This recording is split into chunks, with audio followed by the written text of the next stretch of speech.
4 y versículos 3 al 5. Inclinamos nuestros rostros, nos ponemos en pie, por favor, para recibir la palabra.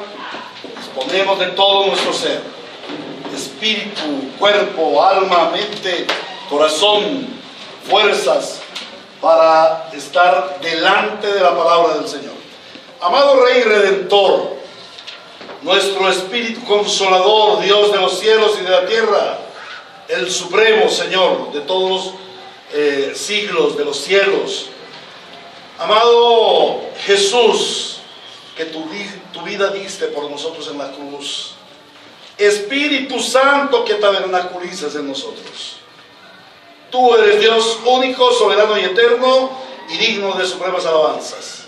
Y parte de nuestra alabanza está en meditar la palabra de Dios a través de la predicación. Te suplicamos que des sabiduría a nuestra mente, des presteza a nuestro corazón para poner por tu palabra por obra.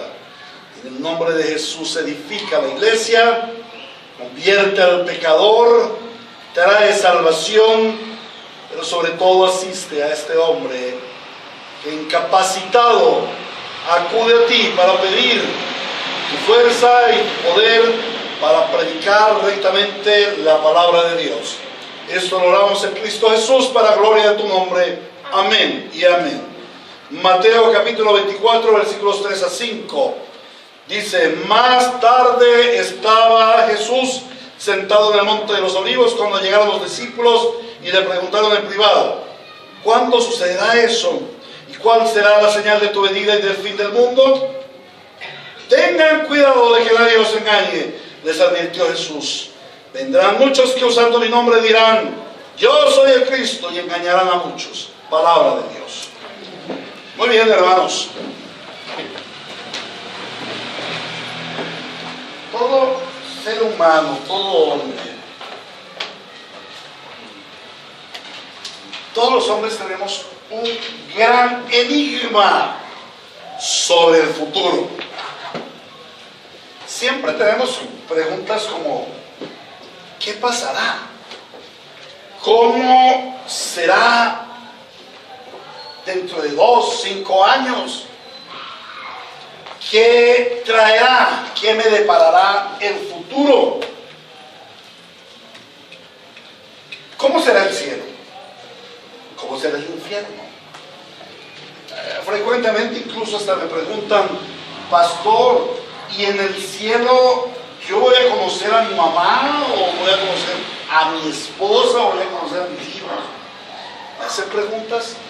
¿Por qué? Porque todos tenemos enigmas sobre el futuro. Y estas preguntas se formulan frecuentemente, tanto para nuestra vida terrenal como para el más allá.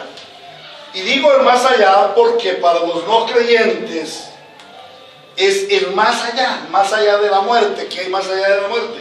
Pero para nosotros la eternidad. Y yo te pregunto, ¿qué ideas y qué preguntas te surgen cuando piensas o te hablan o ves en la Biblia asuntos del futuro? Los apóstoles también tuvieron este enigma. Y después de que el Señor Jesús les anunció que el templo iba a ser destruido, le preguntaron al Señor sobre los tiempos futuros. Y la respuesta del Señor Jesús es el sermón escatológico, que comprende los capítulos 24, 25 de Mateo, comprende el capítulo 13 de Marcos y el capítulo 21 de Lucas.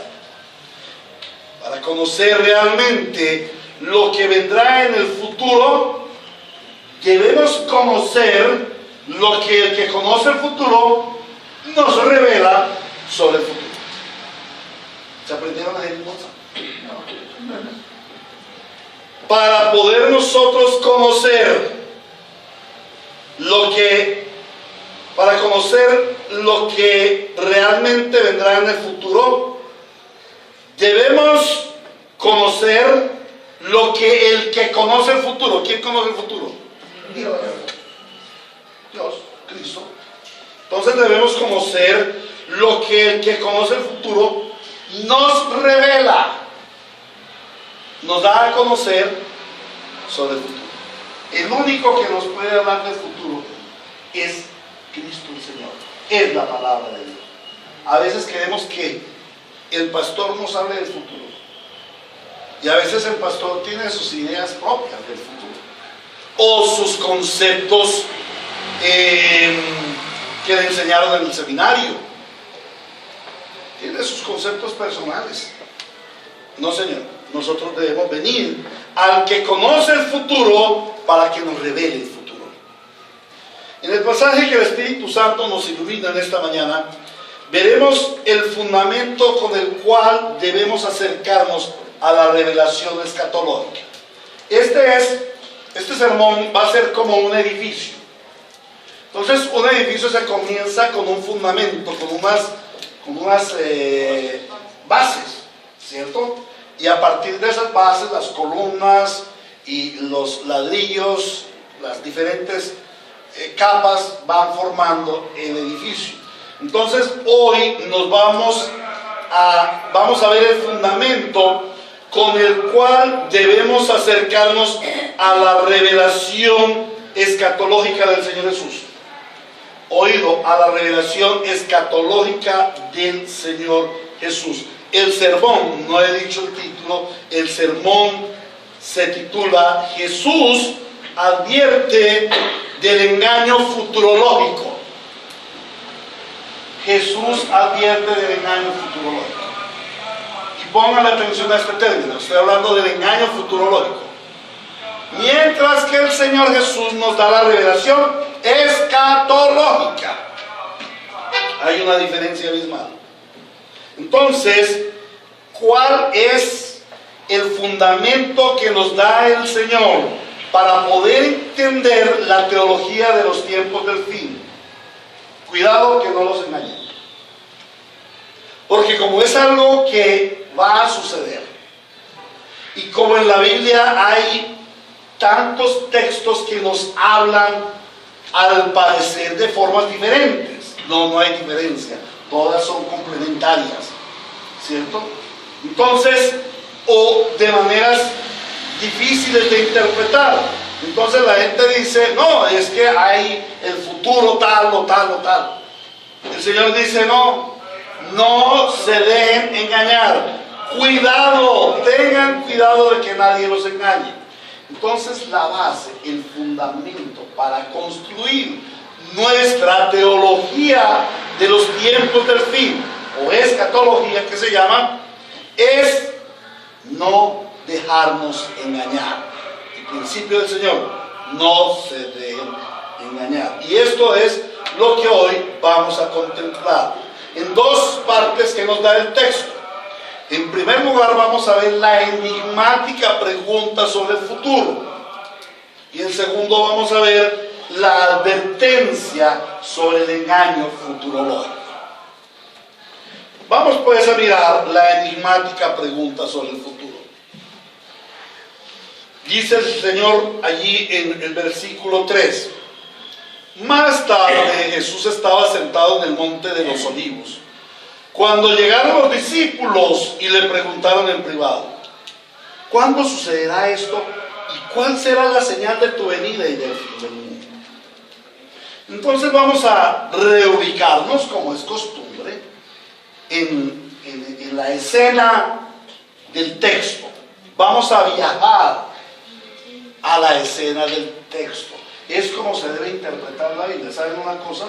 Los predicadores, muchos, la gran mayoría de predicadores de nuestro tiempo, traen el texto a nuestra época y no le hacen el proceso teológico. El correcto proceso es: nosotros viajamos a la época cuando se escribió el texto, porque el primer mensaje, el primer receptor del mensaje de Dios fueron ellos. Entonces ellos tienen esa esencia del mensaje. Nosotros tenemos que irnos allá a la esencia del mensaje y descubrir qué fue lo que el Señor le dijo a ellos. Entonces dice que más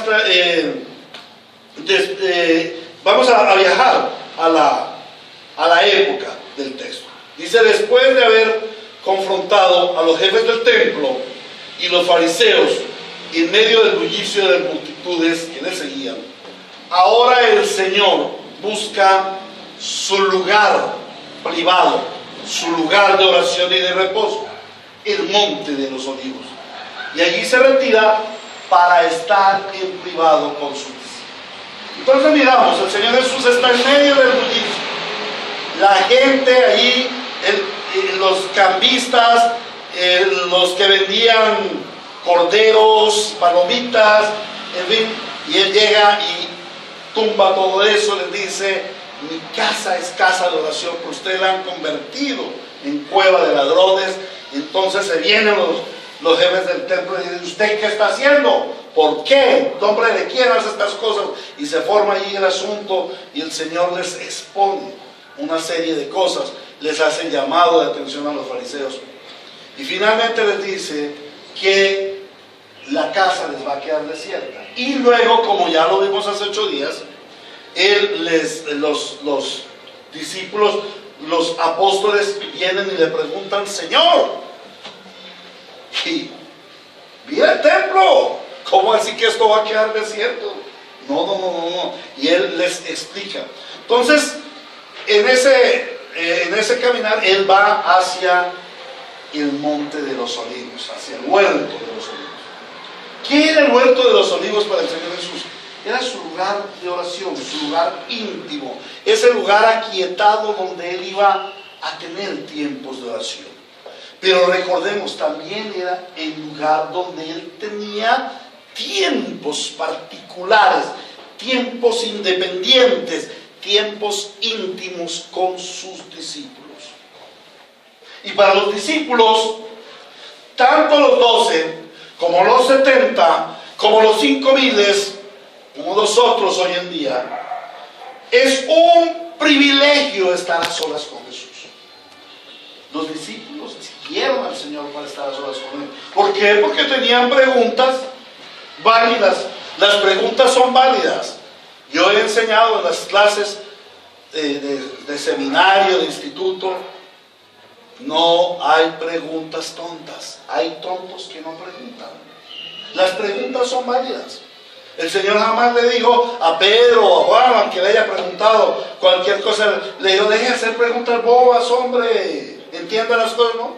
Él siempre daba respuestas a las preguntas, fuera con palabras o fuera con acciones, con ejemplos, con milagros, pero Él siempre daba respuesta, porque esa es la gracia que tenemos. Nosotros nos estamos acercando a un Dios que es inmanente, un Dios que está con nosotros, un Dios que se identifica, que habla con nosotros.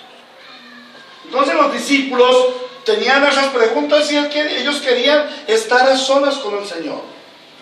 Es algo que se ha perdido en la iglesia en nuestros tiempos. El deseo de estar a solas con el Señor, de buscar tiempos solitarios. Y el Señor allí en esa intimidad, en ese estar a solas, aprovecha el tiempo. Él no pierde ni un momento de su tiempo. Entonces Él aprovecha el tiempo para instruirles acerca de sus inquietudes, para dar respuesta a sus inquietudes.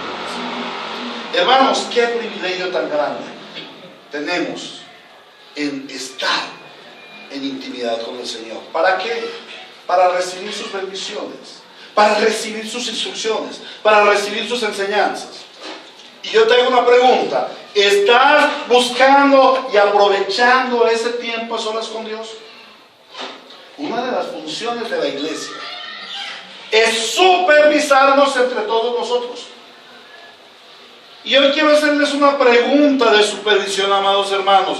No me la van a responder porque no estamos en ese tiempo. Pero los miércoles en el culto de media semana, los sábados en la alborada, a propósito desde ya les estoy anunciando, es el próximo sábado, que es 8, ¿cierto? Tenemos nuestra alborada de oración. Qué tiempo tan precioso en intimidad con el Señor. Aquí todos los discípulos reunidos con el Señor, y tenemos ese tiempo de escudriñarnos los unos a los otros, de supervisarnos. ¿Cómo está tu tiempo a solas con Dios? ¿Estás teniendo un devocional? Estás buscando la palabra de Dios para saber qué te dice el Señor, cómo vas a vivir en ese día para conocer más al Señor, para tener más intimidad con el Señor en tu vida. Es bien importante para el creyente tomar ese tiempo a solas con Dios. Ahora, en esta oportunidad los discípulos sí que estaban inquietos ante ese anuncio del Señor. Ellos quedaron gringos. ¿Cómo así? Que el templo va a ser destruido, no quedará ni piedra sobre piedra, y la casa va a ser desolada. O sea, ¿qué va a pasar con Jerusalén? Entonces ellos tenían preguntas muy válidas. Vale la pena preguntar: Señor, ¿qué será de mi futuro? Yo he preguntado muchas veces: Señor, ¿qué quieres para mí ministerialmente? Señor, ¿qué va a pasar con la iglesia Ríos de Gracia? Señor, ¿qué vamos a hacer con tal cosa o con tal otra? Tenemos preguntas.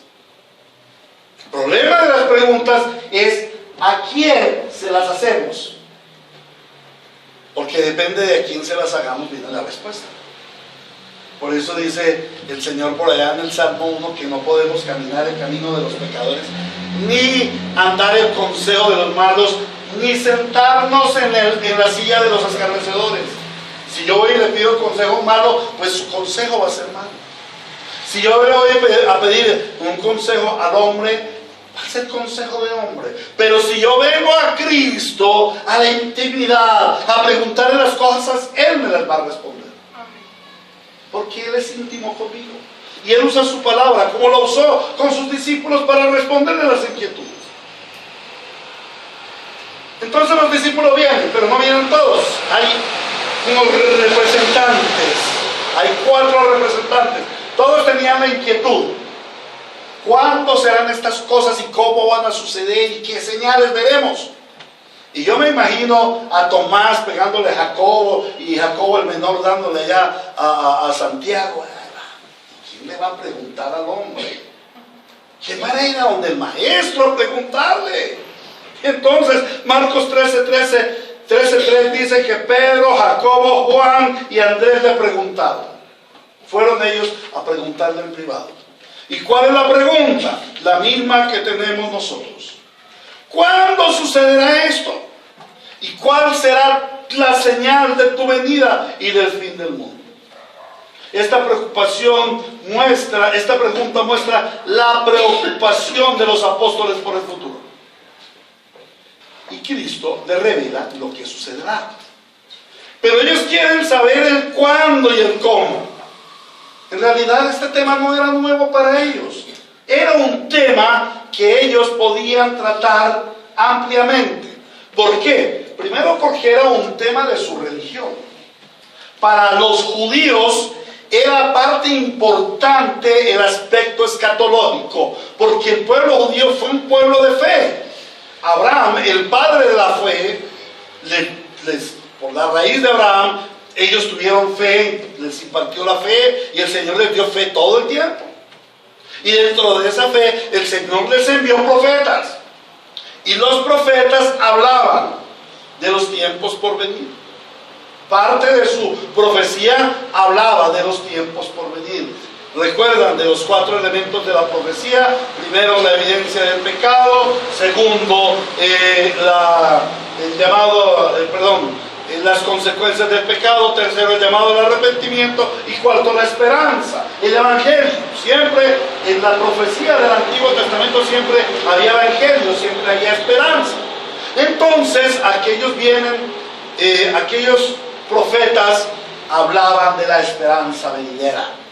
Y los judíos tenían mucho concepto de los tiempos escatológicos. Pero para ellos los tiempos escatológicos eran bien diferentes a los tiempos escatológicos del Señor. Ellos veían todo difuminado, allá, entre humo, entre las nubes. Ellos no podían ver claramente. Esperaban que algún día viniera el Mesías, pero no sabían cómo iban a ser las cosas. Y el Mesías se presentó, y a los suyos vino, pero los suyos no lo recibieron. Mas a todos los que le recibieron, a los que creemos en su nombre, nos ha dado la potestad de ser hijos de Dios. Y no nacidos de carne, ni de sangre, ni de voluntad de varón, sino de Dios. Entonces, los discípulos, aquellos 12, sabían muy bien de las cosas escatológicas, especialmente por el libro de Daniel. Ellos ya tenían ideas muy fundamentales de la escatología. Simplemente que la escatología para ellos era algo diferente. Ellos no pensaban en el mundo futuro como nosotros se nos ha revelado en la Biblia. Ellos no pensaban en el siglo presente, siglo malo y en el siglo venidero. No, ellos pensaban era que algún día, la esperanza escatológica de ellos era que algún día iba a venir un rey de la raíz del linaje de David e iba a reinstaurar el reino de Israel, un reino de progreso, un reino de avance. Y cuando vino el Señor Jesucristo, unos lo recibieron como Mesías y creían en ese Mesías, otros lo rechazaron. Ese no es el Mesías. ¿Por qué? Porque nació en un pesebre. El Mesías debe nacer en el castillo para que sea un rey de poder. Debe ser adorado por ángeles. Eso va a ser algo grandioso. ¿Por qué tenían ese sistema escatológico? Porque ellos estaban basados en las elucubraciones.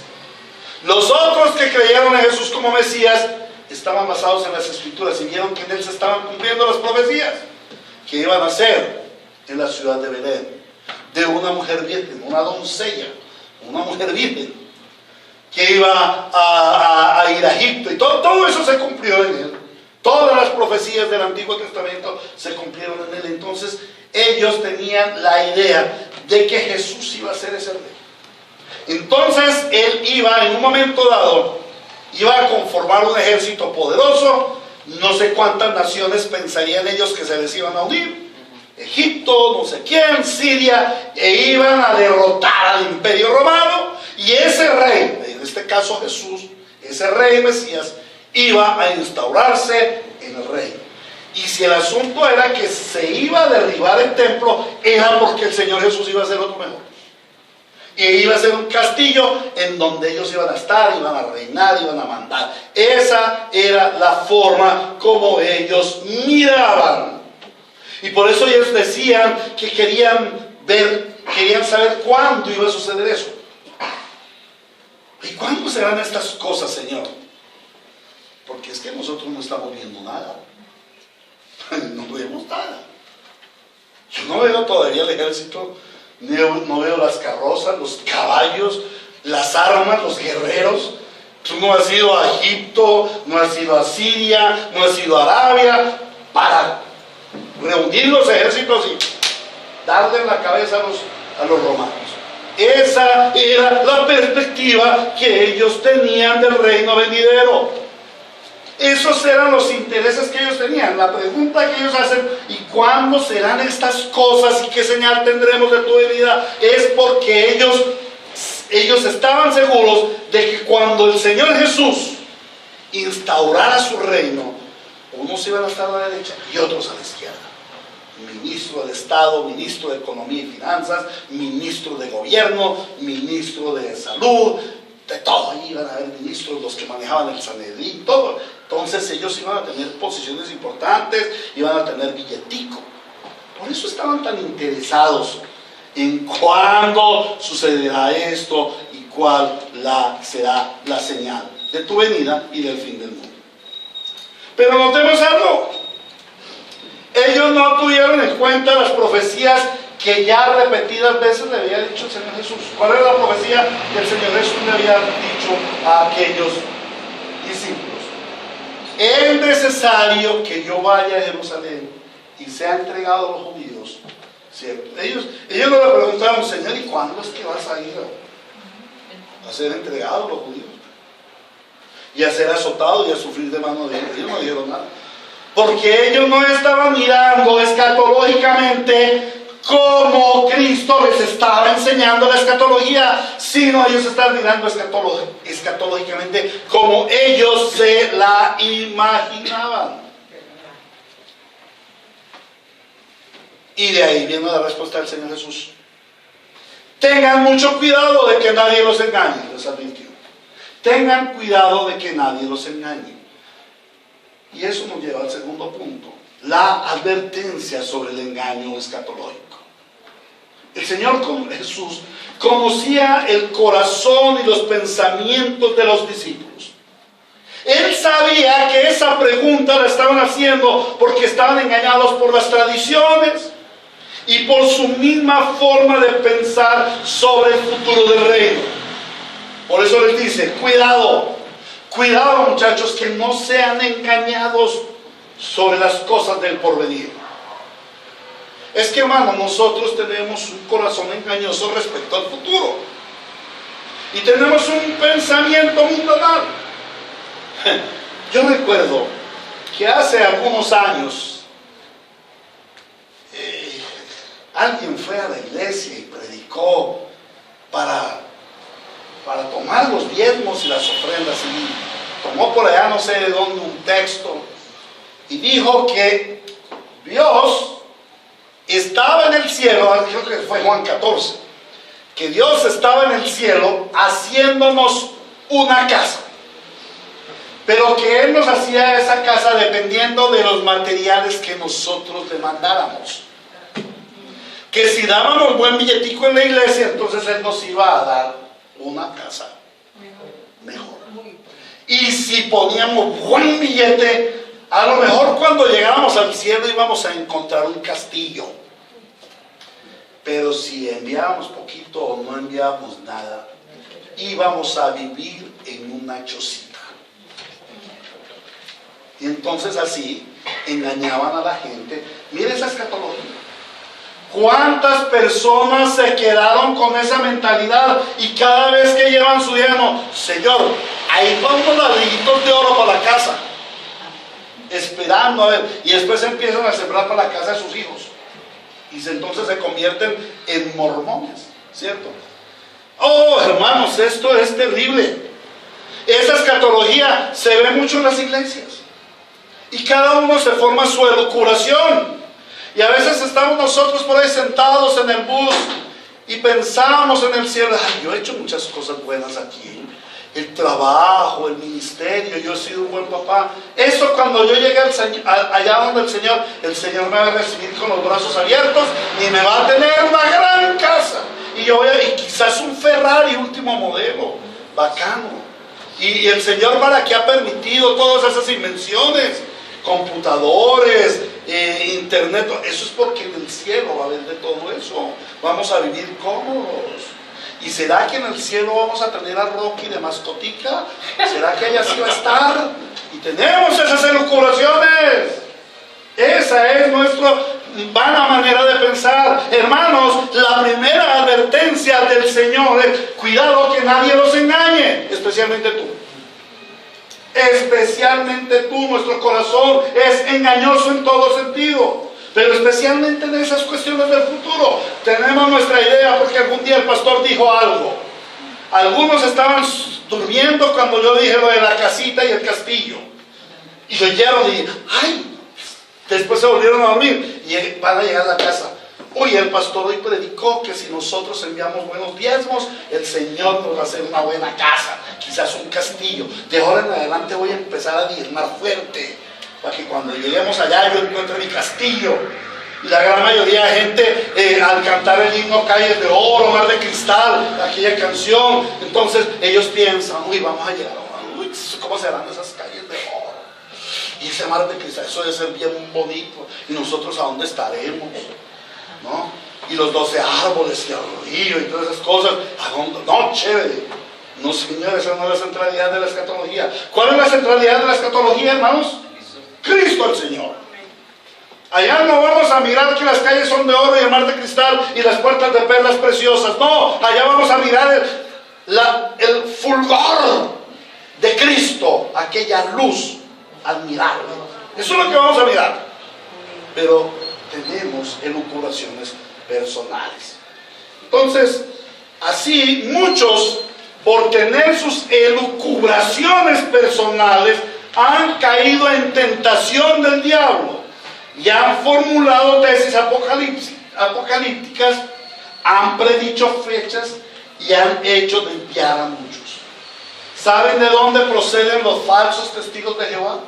De un profeta que algún día dijo que iba a ser el fin del mundo, que Dios le había revelado y que iba a ser el fin del mundo, y ellos cada rato andan prediciendo el fin del mundo. Creo que ya se cansaron de eso, ya quieren echarle tierrita al asunto. Dijeron que ya Cristo había venido, y en fin, muchas cosas. Lo mismo, los sabatistas también han recibido cualquier cantidad de información con fechas exactas de cuándo va a venir el Señor. Hermanos, hemos visto hombres de Dios, verdaderamente que los respetamos teológicamente, saliendo con fechas. En cierta ocasión, alguno de estos hombres llegó y dijo: hermanos, la Biblia dice que nadie sabe ni el día ni la hora, pero el Señor me ha revelado el mes y el año. ¿Cómo le parece esa torcedura esa? ¿Ah? No es mentira, esto es cierto. Esto es verdad. Solo dijo un hombre: no, nosotros no sabemos, el Señor no le dio a nadie el privilegio de saber el día ni la hora, eso está escrito en la Biblia. Pero el Señor me dio la revelación, no del día y de la hora, eso nadie lo sabe, pero Él me dio el mes y el año. Y empezó a hablar de eso. Y se llegó ese mes, se llegó ese año, se llegó ese mes y no hubo fin del mundo. Elucubraciones. Elucubraciones. ¿De quién se debe cuidar? De sus mismos pensamientos. El Señor lo mismo dice: cuídate de ti mismo y de lo que enseñas. Debemos cuidarnos de nosotros mismos en cuanto a esas interpretaciones futuristas. Otro sistema muy conocido que hay. Ese sistema es tremendísimo. Y empezamos a mirar las semanas, los días de Apocalipsis, los días de Daniel, y empezamos a hacer un cuadro matemático ahí. Y entonces, no, es que la venida del Señor va a ser en el 2025, y como es el quinto mes, el mes de mayo, y entonces pasaron los tantos días, las tantas semanas, nada de eso. Y las cosas se están dando, hermanos. Mire, si Trump ya es presidente, y ese es el anticristo. Era Obama porque fue el primer presidente negro. Pero como Obama no fue el anticristo, ahora es Trump. Y así van a seguir las premoniciones. Antes de ayer, Inglaterra, el Reino Unido, salió de la Unión Europea. Y ya están los apocalípticos diciendo, los apocalípticos cristianos: hermanos, esa es la señal. Porque al salir el Reino Unido de la Unión Europea, quedan 17 naciones. Y allí está la bestia con 7 cabezas y 10 cuernos. Entonces, ¿qué son? Ahí están las 17 naciones que van a gobernar el mundo en la gran tribulación. Y ahí ya están diciendo. ¿Por qué? Porque tienen elucubraciones. El Señor dice en el versículo 5: vendrán muchos que usando mi nombre dirán: yo soy el Cristo, y engañarán a muchos. Mateo 24:11 dice: y surgirá un gran número de falsos profetas que engañarán a muchos. 23 al 25. Entonces, si alguien les dice a ustedes: miren, aquí está el Cristo, o allí está, no lo crean, porque surgirán falsos cristos y falsos profetas que harán grandes señales y milagros para engañar, de ser posible, aún a los elegidos. Fíjense que se los he dicho de antemano. Primera de Juan, capítulo 4, versículo 1. Primera de Juan 4:1. Queridos hermanos, querida iglesia Ríos de Gracia, estaba hablando el apóstol Juan allá en el siglo I, año 95, a los hermanos de Robledo Kennedy en el 2020. Queridos hermanos de Gracia, de Ríos de Gracia, no crean a cualquiera que pretenda estar inspirado por el Espíritu, así sea el pastor Héctor, sino sométanlo a prueba para ver si es de Dios, porque han salido por el mundo muchos falsos profetas y el pastor Héctor puede ser uno de ellos. Cuidado, hermanos, hasta con el pastor Héctor. ¿Por qué? Porque el pastor Héctor también está expuesto a engaños. ¿Por qué? Porque Satanás es el gran engañador de los hombres, y es él quien mediante sus espíritus, los demonios, traen al mundo doctrinas escatológicas que divierten al mundo mirando los eventos, mirando los personajes y mirando las premoniciones. Ay, mire, ya es que claro, el Brexit, ya, y entonces son las 17 naciones, ahí está la bestia con las 10 cabezas y con los 7 cuernos y la corona y no sé qué, y ahí está, claro, Alemania, Italia, España. No, eso es ya el anticristo, ya llegó el fin del mundo, empezamos la gran tribulación, hermanos. ¿Por qué? Porque Satanás, el diablo, engaña para que la gente esté pendiente. Por eso la gente dice, ¡ay, qué miedo! El mundo se va a acabar. No, hermanos, no hay que andar con miedo. Cuidado, no sean que los espíritus del diablo los engañen. Porque, hermanos, en cuanto a la escatología, nosotros no miramos si va a ser el Papa Negro, nosotros no miramos si es Trump, nosotros no miramos si el oso del norte es Rusia o la Unión Soviética, ¿sí? Si Oj y Magog es Moscú y Londres. No, eso no lo miramos, hermanos. Eso hace el diablo. Miren esas bobadas. ¿Qué hacemos nosotros escatológicamente? Mirar a Cristo el Señor.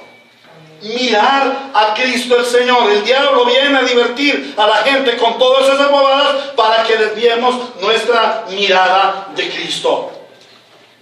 Los falsos profetas y los falsos cristos pueden ser vistos y ser desenmascarados por un verdadero creyente que conoce la palabra. ¿Por qué? Porque los falsos cristos nunca predicarán el verdadero evangelio, ni presentarán al verdadero Cristo. Los falsos sobre su falso evangelio los falsos sobre su falso evangelio producen o un gran terror apocalíptico o una excesiva confianza carnal y pecaminosa. ¿Qué hacen los falsos profetas y los falsos cristos? Un terror escatológico. ¡Ay, Cristo viene! ¡Ay, ahora sí se va a acabar el mundo! Y entonces ellos dicen, como se va a acabar el mundo, tráeme tus propiedades y riquezas para que cuando el Señor venga se las presentamos. Yo como pastor de la iglesia se las presento. Y así hay muchos enriquecidos con las riquezas del trabajo de los ingenuos que creen en esos falsos apóstoles y falsos cristos. Pero otros tienen y dicen, no, hermanos, 2020 está muy temprano, eso todavía falta mucha tela que cortar. Miren, no se están produciendo los acontecimientos, hay que esperar. Aquí el mismo Señor dice, no, vendrán guerras y rumores de guerras, pero todavía no es el tiempo, hermanos. Comamos y bebamos que el mundo se va a acabar, pequemos. Tranquilos que cuando Cristo venga ya perdona todo. Es virus del diablo que traen señales apocalípticas que llevan a la gente a la degeneración. Entonces por eso el Señor dice, cuidado. Ahora sobre Cristo hablan de uno desfigurado diferente a la Escritura, o bien sea un terrible juez castigador, o bien un alcahuete que no castigará el pecado. El Señor advierte a los verdaderos creyentes, tengan cuidado de que nadie los engañe. ¿Por qué? Porque hay un engaño futurológico. El diablo quiere engañarte para que pierdas tu fe en Cristo. Ahora, pero ¿cómo no ser engañados? Aquí está la situación. ¿Cómo no ser engañados? Si en el versículo 24 dice que engañaría aún a los elegidos. Un momento, pero es que el texto va hasta si fuere posible. Pero no es posible. El engaño no viene a los elegidos. ¿Por qué? Porque Dios les retiene el engaño. No. El engaño no viene a los elegidos porque los elegidos estamos advertidos del engaño y obramos como obraron los apóstoles. ¿Qué hicieron los apóstoles para salir del engaño, para no caer en el engaño? ¿Qué hicieron los apóstoles para conocer las cosas del futuro? Fueron a Cristo. ¿Recuerdan? El Señor Jesús se va por el monte de los olivos.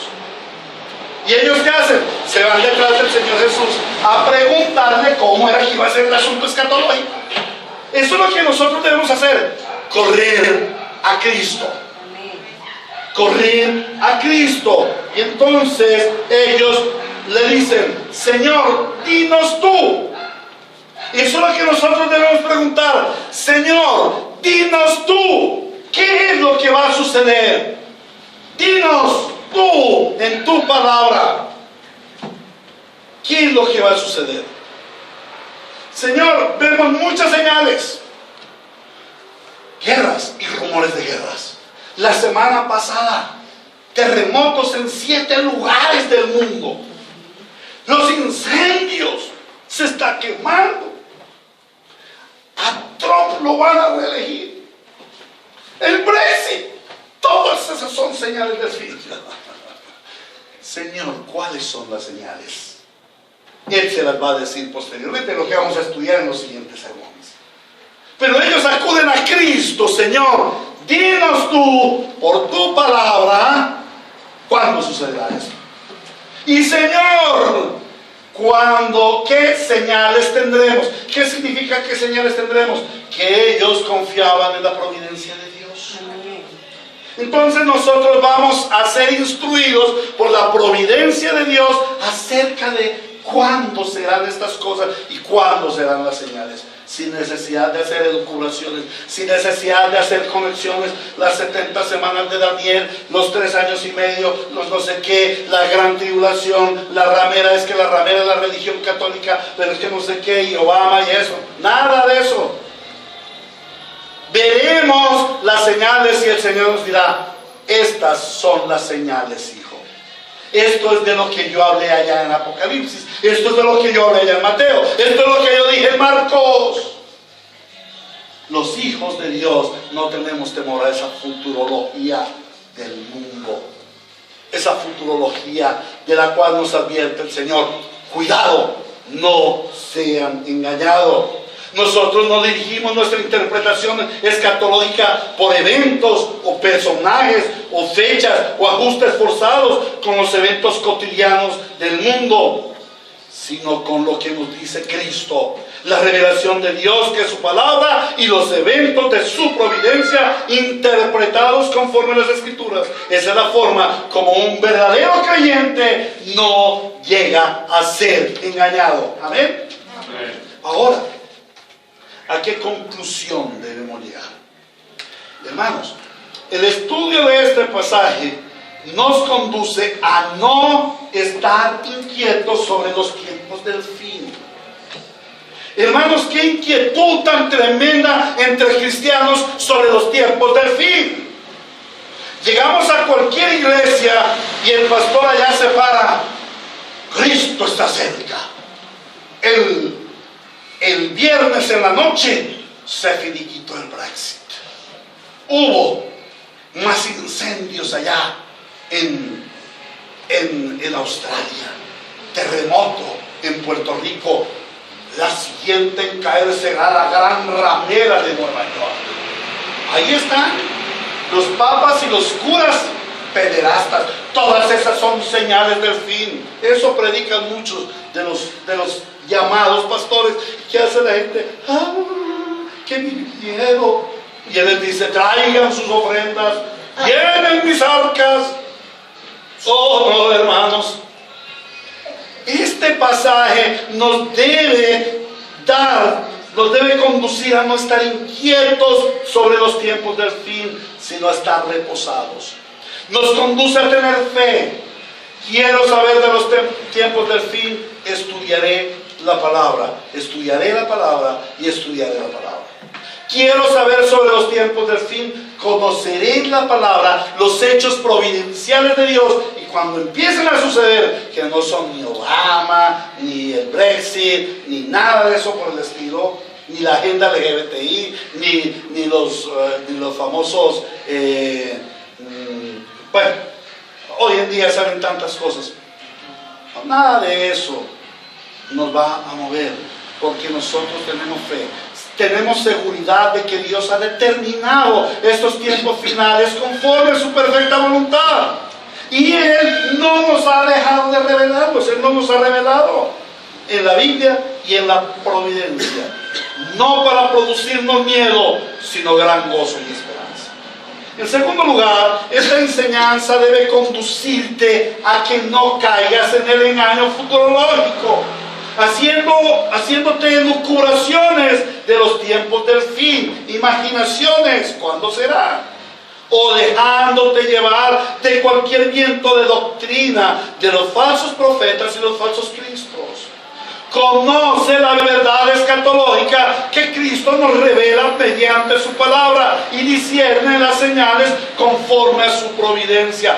Los dos elementos dados por Dios para que conozcamos y caminemos en los días de los tiempos del fin. Amén. Esa es la actitud que debemos tener como iglesia. Eso es lo que hoy hemos aprendido. Y a Cristo debemos darle la gloria, porque Él es fiel y nos dará a conocer todas estas cosas a su debido tiempo y en su justa medida. Amén. Oremos, hermanos. Señor amado, así como los apóstoles tenían tantas inquietudes, también en nuestro corazón surgen inquietudes. ¿A quién iremos? Solo tú tienes palabras de vida eterna.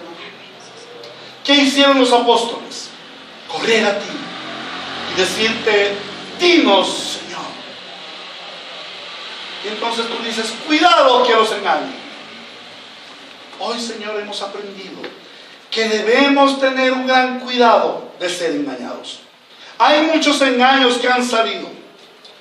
Falsas religiones, falsos cristos, falsos apóstoles, falsos profetas. Pero también han salido engañadores por el mundo. Religiones de la ecología, Paz Verde, Greta, las marchas, todos estos famosos mesías del mundo moderno que van a salvar el mundo y que muchas veces inquietan a los cristianos. Asístenos, Señor, para que no estemos inquietos acerca de los tiempos del fin, porque están abiertos en el libro, están revelados por ti. Ahora, Señor, solo nos basta la iluminación del Espíritu Santo para conocerlos, para no tener temor y para anhelarlos, porque estos tiempos del fin nos anuncian el evento más importante de la historia de la humanidad. Cristo viene por su iglesia, y su iglesia amorosa dice: Señor, ven pronto. A ti la gloria, el honor y la alabanza en tu iglesia por los siglos de los siglos. Amén.